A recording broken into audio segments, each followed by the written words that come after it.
Hey guys, James Wilson Taylor here for Rock Sound. It's the latest of our video calls. We're chatting with everybody while we're all stuck at home. Back for his third appearance from Waterparks, Mr. Awsten Knight. How are you, man?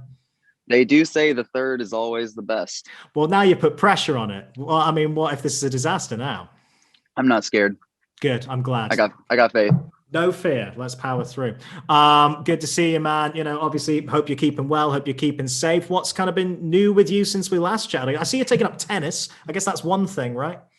I did do that. Yeah. So I'm pretty good at it, sorta. Like when I first jumped on, not at all. It was like really rough. I've only gotten to play once so far because I low-key got a little cold. It's not COVID. Don't do this. I got tested. Stop. But that wasn't to you. That was looking into the camera. Also, when you FaceTime people, if you want to make them feel really fucking weird, look right at them in the camera. It's terrible. Yeah, So I've never been able to adjust to that yet. Like you're on the left of my screen. I always find myself just looking slightly to the side, making myself feel comfortable. right. It's weird. So yeah, I played it once and then I got like a small cold. So I've been like, oh my God, I need to like chill so it doesn't get worse. But I'm gonna play with Dwayne this week. It's gonna be good. Oh, that's exciting. That's a good bit of Yeah. fun. Nice friendly rivalry. Also, I like that. it's a surprising amount of musicians that play. Like I threw it on my close friend story on Instagram, like, all right, who plays tennis? And like everyone hit me up. Yeah, Pete Wentz is a big fan, isn't he? Famously, you should try and get He that match is. up. Yeah. Dude, that would be so crazy. Taking on the Wentz, man. Well, Yeah. I mean, it's big, exciting times for you, man. The album has been announced. It's officially out there. We can start talking about it. I guess the place I want to start is Mhm. that last time we had one of these conversations, you kind of said that in terms of new music, you never want to put out something unless you feel like it's beaten everything that's gone before. So Yeah. when did you feel like Mhm. with this collection of songs, you'd beaten fandom, you'd beaten what had gone before it? It's a good question, actually. You know, when when like I mean, I've talked to you about this, but when I've made things before, usually I wind up doing like a ton of songs, right? And this was no different. Like there was 100, like in the low hundreds, but still 100 something songs, and it all just felt like a blob. But and like especially when you're sitting alone with it, it's kind of hard to um it's hard to see it, I guess, at face value and not just be like, oh my God, it's like a mass. You know what I mean? So I think once the track list kind of got locked in, like Otto came to LA to do recording, and we were doing like music videos and stuff. So everybody was like we're all like quarantining together for a bit. Otto was here for like 3.5 weeks or something. But him and I are both very particular about like track ordering and stuff like that.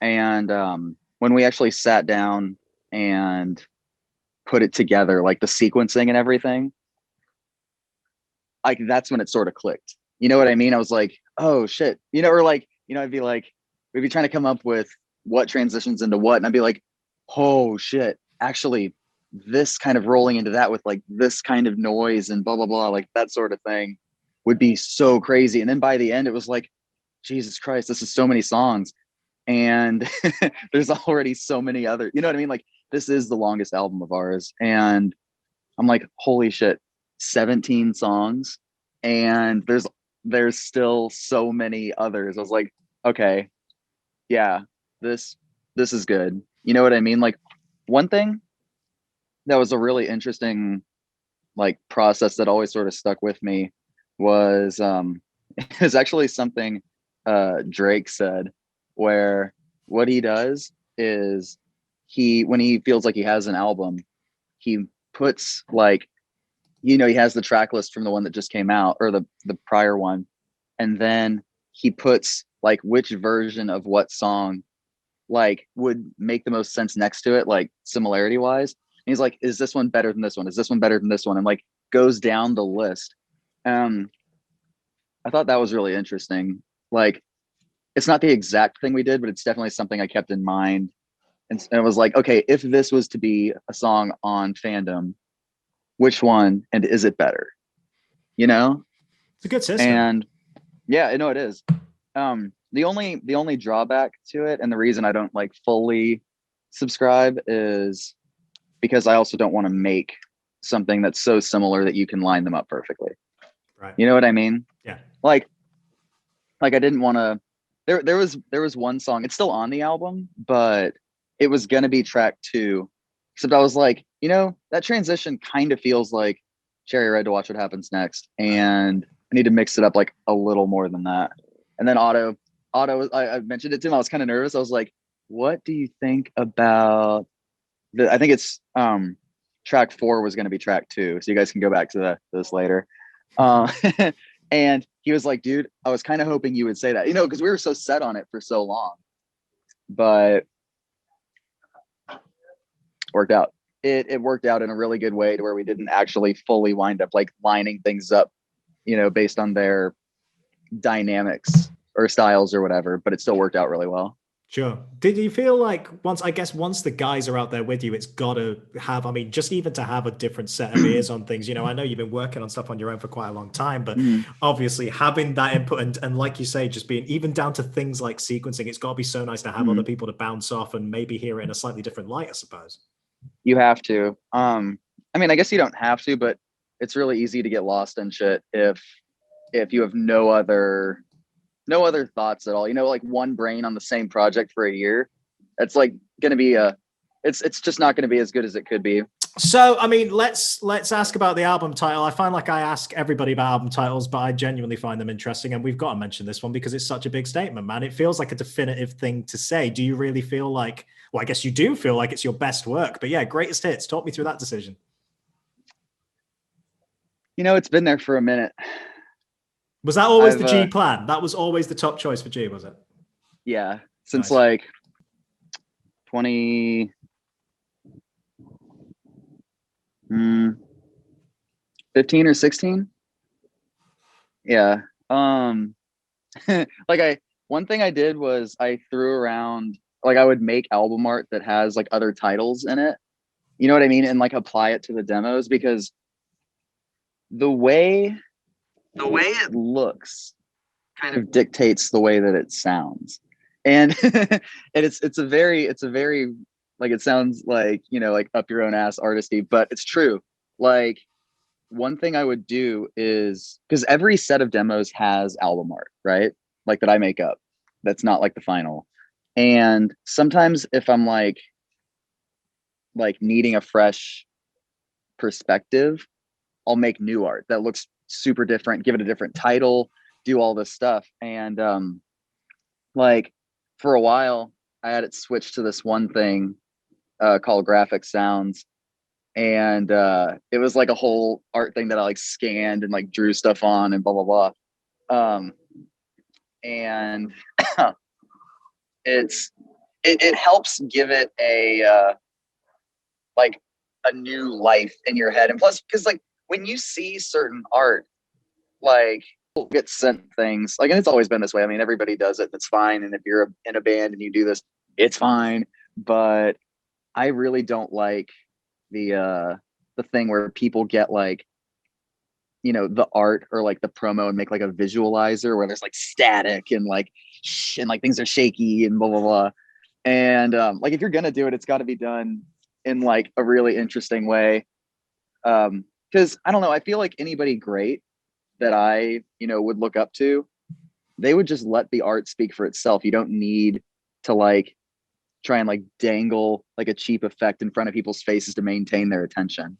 You know what I mean? Yeah, I get that. That's like with Lowkey, everybody wanted us to do a visualizer. So it's like, fuck it, make us blink every like 40 seconds. That way it's still the art and it's not like or like distracting. You know what I mean? Like the music is good enough to not need like, some like After Effects shit on. Just chuck in some little effect. Yeah. But it is like, it's interesting you mention artwork and stuff like that, because I guess we should mention with the album cover there, I mean, it's the first time you guys have appeared on the cover of one of your albums, which is again kind of an interesting choice. So because it's called Greatest Hits, and I like the idea of playing along with it, because it's obviously it's not a Greatest Hits album like in the traditional sense, but like where it's just like a compilation. Apple Music thinks it's a compilation. It's currently listed under compilations, and I'm trying to get it fixed. but but It was inevitable no, someone was going to do that, wasn't it? It was I inevitable. know. You just go roll with it. I thought it would be. I didn't think it would be them though. I don't know. Like I didn't think it would be them or Spotify. But no, Spotify. I think they got it right. But oh yeah. But like and this one also was like a thing, right? I had to I was like nervous to bring it up to the guys, but I was just like, it's a greatest hits. Everybody's always on the cover of their greatest hits. Like it's always a picture of the group. It's like if we were ever gonna do that, it would be on greatest hits. And I had tried so many other like random things as art. Like I'll find artists I like online, and I mean, since it's private, it doesn't matter, but I'll like pull one of their things and like make it into album art. You know what I mean? Like manipulate it or just like change the colors and put greatest hits on it. And like I was doing that for so long, just trying to catch like a clear like vibe of what it should be, or like or at least a direction for it. And none of them felt right. And I kind of knew I wanted us to be on the cover. And the original plan was to do like the Lowkey art, like the where it's like the close up on our faces. Yeah, sure. But I was gonna do black and white, because so many classic albums are black and white. And I was looking at a bunch, and I was just like, fuck, like, because when you're like, okay, might want to put us on the album. Okay, let's see how that's been done before and see if there's a way that's better or more in our lane or whatever. And so that's what it was going to be. But I had a picture of us that I made black and white that I like zoomed in on and like made the art, and it just didn't feel right, like having no color with the songs. Like that's why earlier I was saying the way it looks kind of like dictates the way it sounds. Interesting. You know what I mean? Yeah. And so I was like, this isn't working. This isn't right. And I knew for this era, which has become such a fucking funny word, but whatever. People will do the exact same thing they've been doing and be like, new era. But I knew that I wanted this to be like a kind of tritone air, you know what I mean? Like a tritone like chapter of the band. And because that's, I mean, and you'll get, I mean, it'll come across more soon, but like as things kind of roll out. But there's a point to multicolor instead of just one and it being greatest hits. It's a combination of things. Right. And I was like, okay, wait a minute. It just kind of clicked after that. I was like, if everything else, like outfits and like videos and like all kinds of things that are going to be happening are all like tritone, why would the art not be? Right. Yeah. Like normally it's a really difficult thing to settle on a color scheme, because like if too many songs feel the same way or like the same color to me, I'm not going to put them all on the same release. Yeah. You know what I mean? Because it'll feel like repetitive. That's why it's always a difficult thing. But doing like, multicolors, it made it like actually easier. And a lot of the songs kind of feel that way, or at least in pieces. And so like with the art, the clothes that we're wearing are actually yellow. So what I wanted to do was, we were on a fucking huge building. We were on the roof to shoot that. We shot with Phil Knott. He was crazy. But we were wearing like all yellow. We got a ton of like all yellow stuff. But for the cover, it was like, okay, sky, like up here, blue, clothing, yellow. But I want all of the shadowing kind of smashed into like a scarlet. You know what I mean? Because when you see blue, yellow, and then like kind of like a darkish orangish, right? Because that's one problem, is when you do red, blue, and yellow, you don't want it to look clowny. You can't just do the paint bucket, red, blue, yellow. It'll look, that's so true. Yeah, that's so true. It'll look bad. When I've been making merch and everything, I'm like, okay, gotta avoid that. So I was like, okay, we can't make the shadowing red, but we can make it like, you can alter shades and still maintain the whole primary thing. Right. You know what I mean? Yeah. So instead of having like a bunch of really like wherever there would be dark in that picture, or like, you know, things like kind of faded, or you see how there's like dark here, whatever here, that would become scarlet and the rest of the clothes are yellow. So it's like maintaining that tritone thing. And, you know, it was actually tough trying to get the right picture. I was like, you know, that's not it. I saw that one and I was like, holy shit. Like that clicked like immediately for me.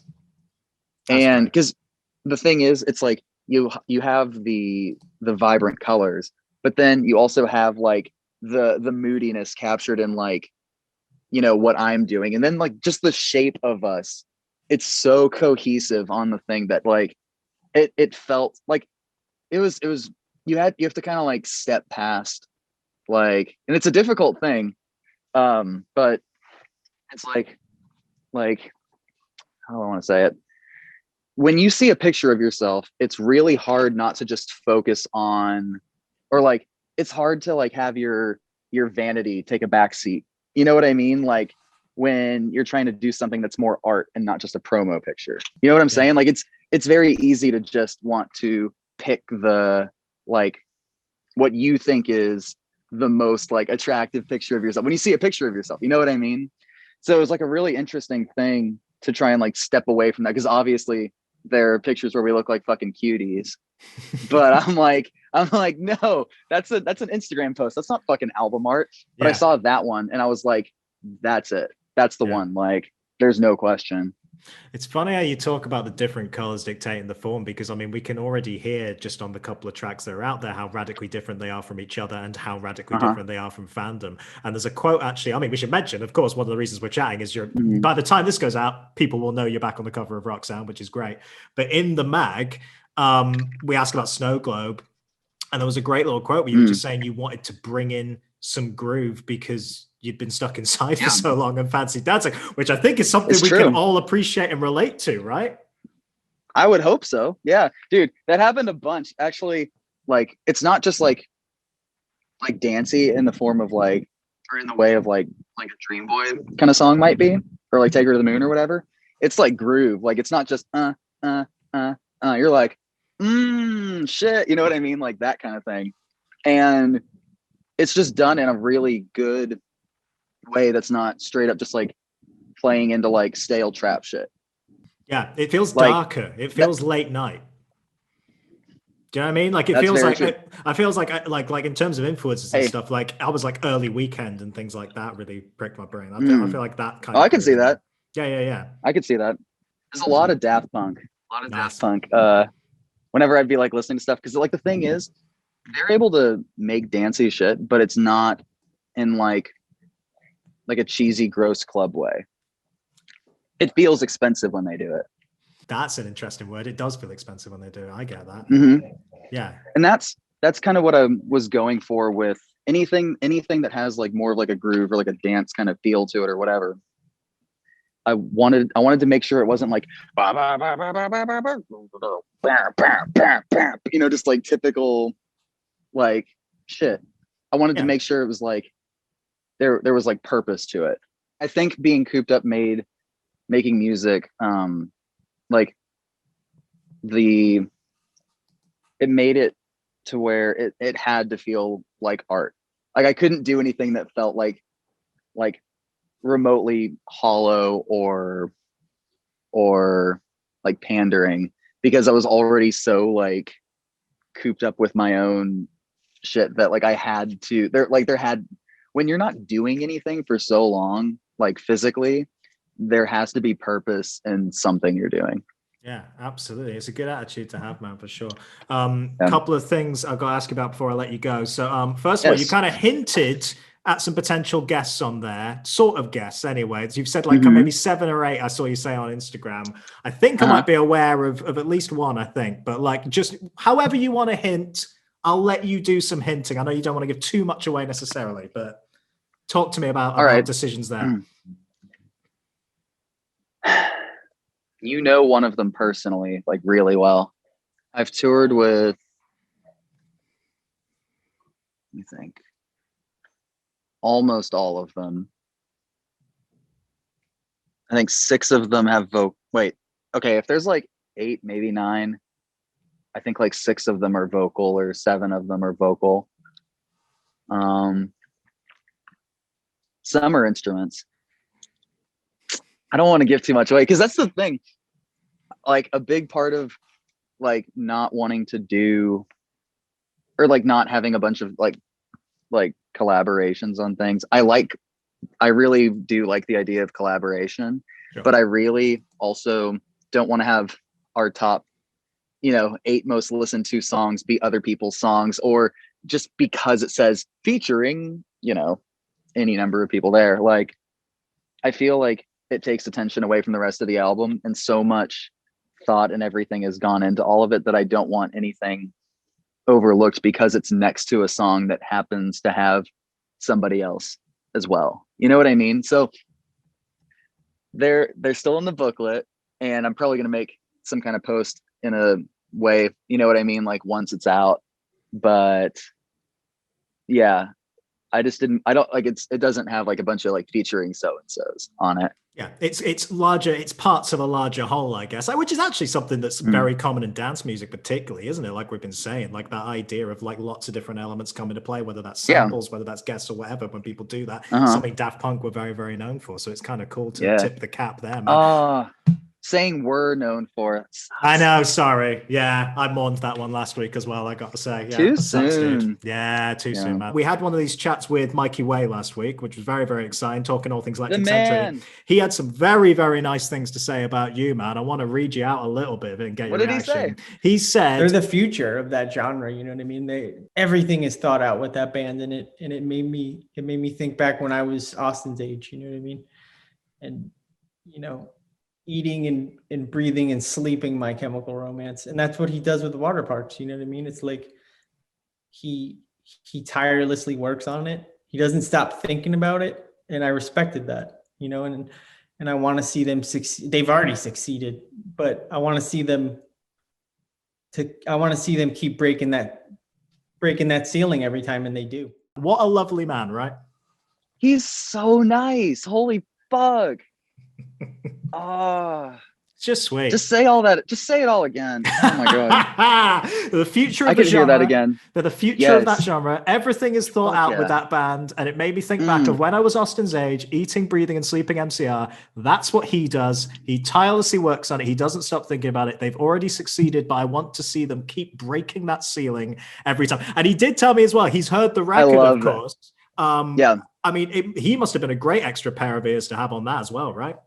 Yeah, very much so. And like when people, a big part of it is when you have something like this just about done, or like while you're working on it, you want ears on it, but you also want it to be ears that you like respect the opinions of, like you need like a diverse group. You need people that, one, are familiar with music. 2, you need some people that know fucking nothing at all. Because, I mean, most people aren't. I feel like the majority of people aren't musicians. So you want some like untrained ears. Like it sounds like a shitty thing, but it's not. It's really important. And then you want people that you actually like really respect the opinions of.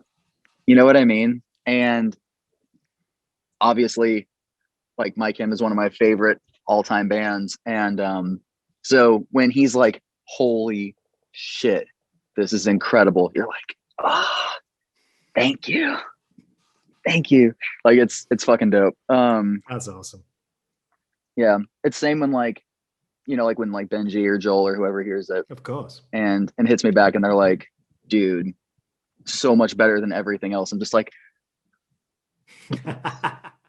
job done. You've got to have those people in your corner, man. You've got to have them. That's really, really good. Really, just really ascending cool. like he's like, you did such a good job, blah blah blah. I'm just like,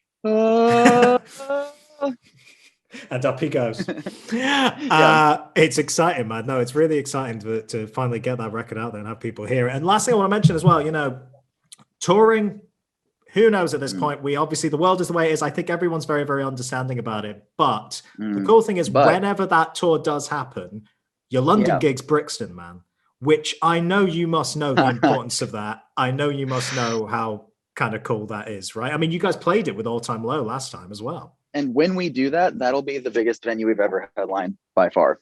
Dude, like as far as like our own show. Can't wait, man. It's gonna be Fucking so exciting. 5,000? Are you kidding me? Like we've never done anything close to that. I think the biggest show we've ever done, like headlined and sold out and shit, was like 1,800. I think. Or wait, yeah. So going from that to 5,000. It's big. It's exciting. Hey, I know you'll pull out all the stops for it, man. It's going to be exciting for sure. I'm very, very intrigued to see how you put this record together live. In the meantime, dude, let me just tell you, like, oh please, oh, you've got plans already, have you? I'm just gonna tell you. Okay. Snow Globe Live is so fucking stupid. It's gonna be, dude. Oh my god, that outro live is just fucking so bonkers. Always a pleasure, man. The record is very, very exciting. You're on the cover of Rock Sound as well. We encourage you all to buy it. Massive new interview with the guys all about this record. Go check it out. And yeah, just stay safe out of there, man. We'll chat to you soon, okay? Hey, you stay safe. I will. Only because you've said it, though. I will. Good. Awsten Knight, everybody.